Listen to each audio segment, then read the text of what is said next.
December of 1978, police unearthed the first of 29 bodies hidden and buried on the property of John Wayne Gacy. In total, 26 of these bodies were found in the crawl space located underneath the Norwood Park Township home, and 3 more were found outside of the home. Gacy was eventually found guilty of the murders of 33 young men and boys, and is still known as one of the most ruthless serial killers in American history. As always, the following video contains explicit language, graphic imagery, violence, and sexually explicit situations, and is not meant for those under 18. Viewer discretion is advised. John Wayne Gacy was born on March 17, 1942, in Chicago, Illinois. Gacy and his siblings grew up under the strong arm and belt of their father, John Stanley Gacy, who was reported to be an alcoholic who was physically abusive to both his wife and his children. The friction between the Gacy men was a constant throughout John Wayne's childhood, resulting in much abuse towards John Wayne stemming from his father. The Gacy patriarch would call John Wayne a sissy, stated he would probably grow up queer, and would physically abuse the boy, going so far as to render him unconscious once after hitting him in the head with a broomstick. In 1949, John Wayne and a friend had been caught fondling a young girl. Once the Gacy patriarch found out, he whipped his son with a razor strop as punishment. In the same year, a 7-year-old John Wayne himself was being molested. A family friend and contractor who would fondle Gacy while taking him for rides in his truck. John Wayne was so fearful of his father and his punishments that he subsequently never told his father about the sexual abuse he was enduring. Gacy spent the rest of his childhood being bullied by peers and in and out of hospitals for medical conditions ranging from a burst appendix to a heart condition. Once becoming an adult, Gacy became interested in politics and began working with the Democratic Party. Gacy's father did not like his son's affinity for politics, and this led him to accuse his son of being a patsy, as well as constant criticism over his life choices. Gacy eventually couldn't stand the abuse any longer and left the family home. While away, Gacy worked for an ambulance service, and eventually as a mortuary attendant, where he slept in a cot behind the embalming room. While working at the mortuary, Gacy found himself fascinated with the morticians embalming dead bodies, and later confessed at one point that he had climbed into the coffin of a body of a deceased boy. Gacy explained he spent some time embracing and caressing the boy's dead body before suddenly jolting into a sense of shock at his actions. The next day, Gacy called his mother and asked if he would be allowed to return home. Years after returning, Gacy had graduated from Northwestern Business College and was working as management for the Nunn Bush Shoe Company, where he had met his wife, Marlon Myers. During his time he spent dating Marlon, Gacy had his second homosexual experience at an event for the local junior chamber, when a colleague got drunk and subsequently performed oral sex on him. Over the next few years, Gacy and his wife had 2 children, and Gacy later explained that this point in his life was perfect. Gacy loved being a father, and was eager to give his children a better life than he had been given while growing up.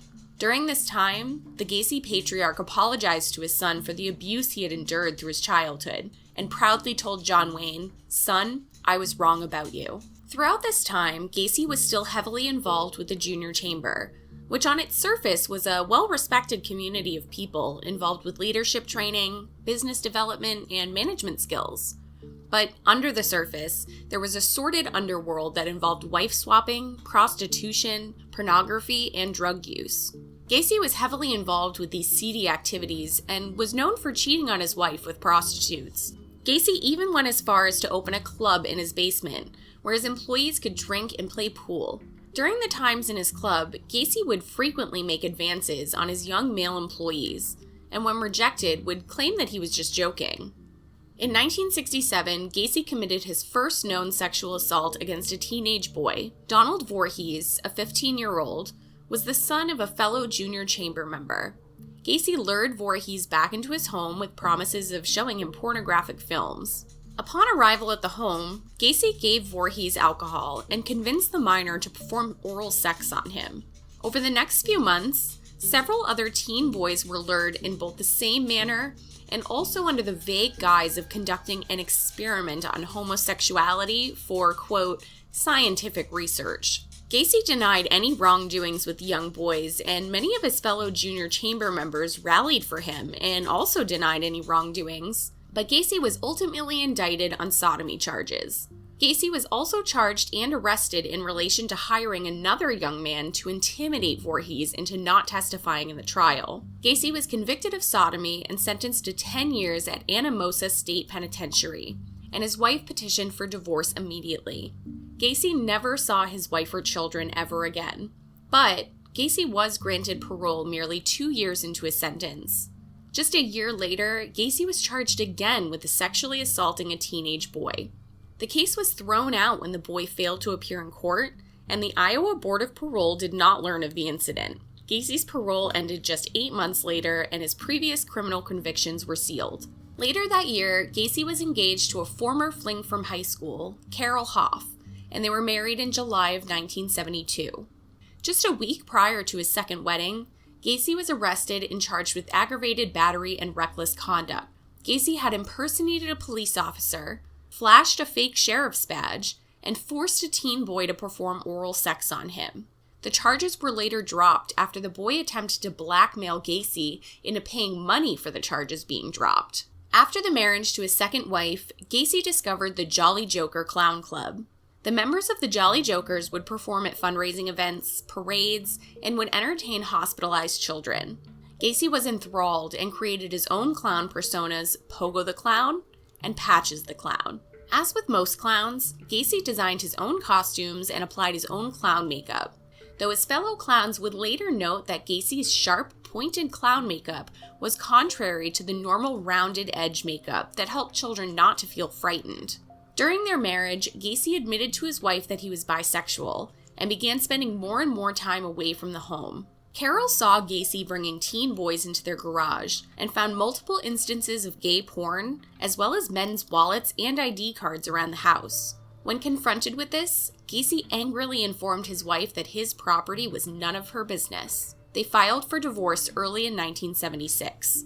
On January 2, 1972, Timothy Jack McCoy, a 16-year-old boy, was picked up by Gacy.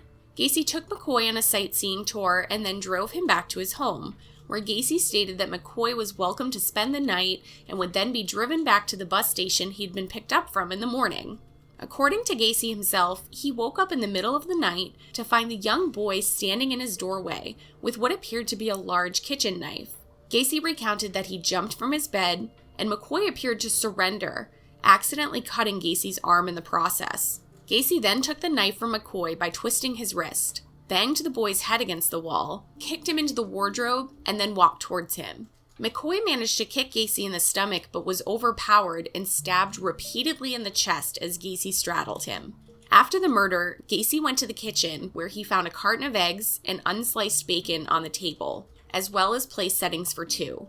The boy was merely attempting to cook breakfast for the kind stranger that had taken him in, and had absent-mindedly walked into Gacy's room to wake him for breakfast, with the knife still in his hand. Gacy buried the boy in the crawl space and covered the slipshod grave with a layer of concrete.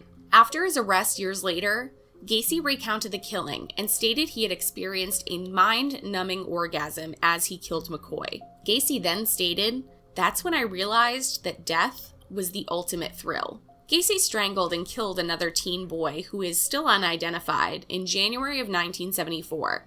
After storing him in the closet, Gacy noticed that fluids had leaked from the body and stained his carpet. As a result of this, Gacy began stuffing rags near the victim's orifices to prevent this from happening again. Most of the crimes committed by Gacy happened between the years of 1976 and 1978, which Gacy himself refers to as his cruising years, since he had the house to himself after the divorce of his second wife. During this time, Gacy killed many young boys and men. Gacy would abduct them, rape them, and molest them, and then bury them in the crawl space underneath his house. Many of the young men's bodies were buried in the same graves within the crawl space. During Gacy's cruising years, he was the owner of PDM contractors. On top of employing his prime targets, Gacy would also have his young employees move into his home in promises of helping them. One of these such men was 18-year-old David Cram. Cram moved into the Gacy home, and Gacy, as per his MO, tricked Cram into putting handcuffs on while he was drunk. As Gacy held the chain linking the handcuffs, he swung Cram around the house and blatantly told him that he intended to rape him. Cram managed to kick Gacy in the face and freed himself from the handcuffs. Surprisingly, Cram survived this encounter and stayed living with him. Just about a month later, Gacy appeared at Cram's bedroom door with the intentions of raping him. Gacy reportedly said, "Dave, you really don't know who I am. Maybe it would be good if you give me what I want." Cram resisted and Gacy left the bedroom. Cram eventually moved out of the house, but continued working for Gacy periodically over the next few years. After the deaths of 20 young men, Gacy lured Jeffrey Rignall, a 26-year-old man, into his car. Once he had entered the car, Rignall was accosted with chloroform and driven to Gacy's house, where the young man was raped and tortured with various instruments, including lit candles and whips. While he was in the Gacy home, he was repeatedly chloroformed into unconsciousness. And after the torture, Rignall was driven back to the park he was found at and dumped, unconscious, but alive. Rignall managed to find his way back to his girlfriend's apartment and informed police. Gacy was not investigated for the crime initially, despite Rignall describing Gacy's distinctive black Oldsmobile and being able to name particular side streets associated with Gacy's neighborhood.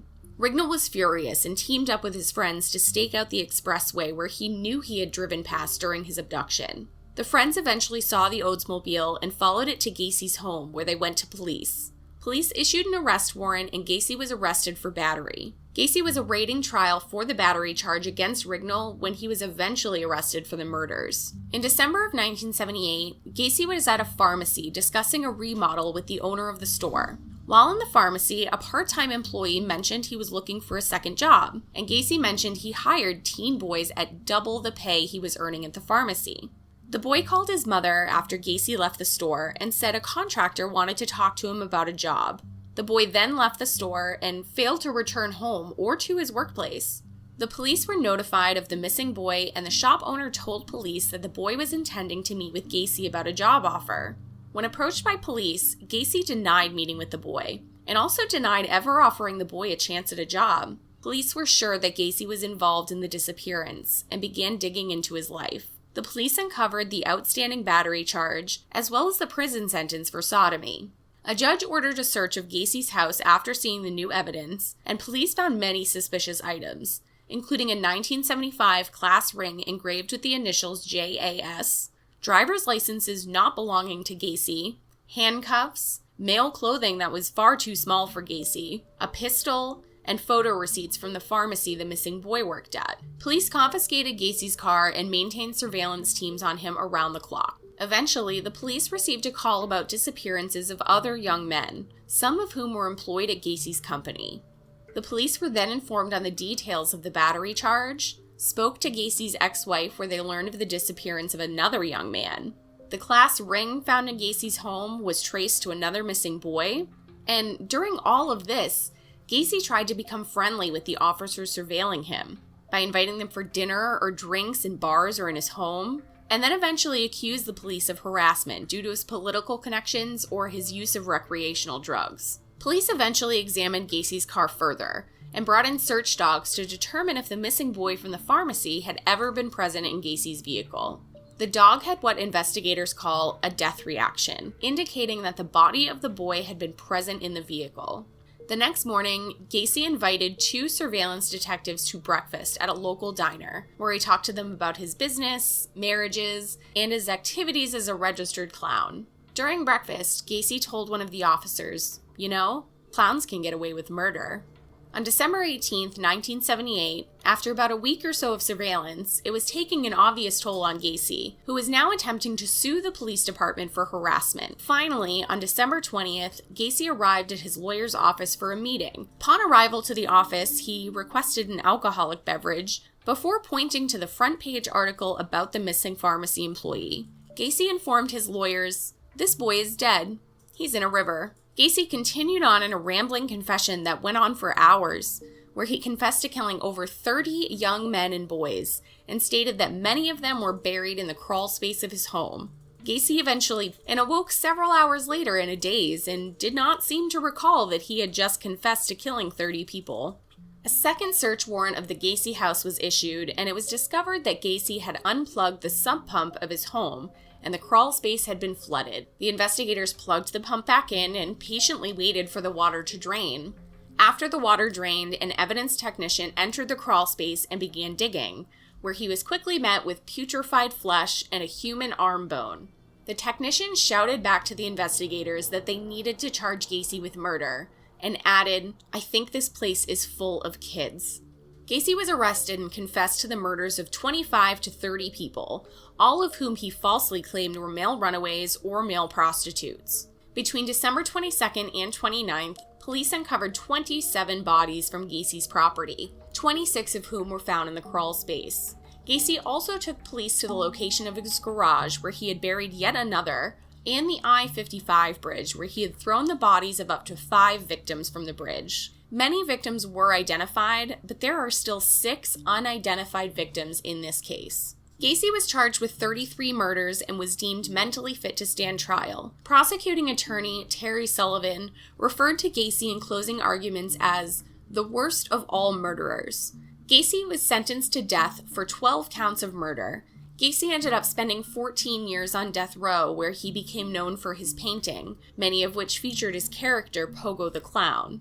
On May 9, 1994, Gacy was transferred in order to be executed. For his last meal, he ordered a bucket of Kentucky Fried Chicken, a dozen fried shrimp, fresh strawberries, and a Diet Coke. Gacy was executed via lethal injection, and his final words were, "Kiss my ass." Thank you for joining me for another brief history. Be sure to leave your thoughts and comments on this case below, and I'll see you next time.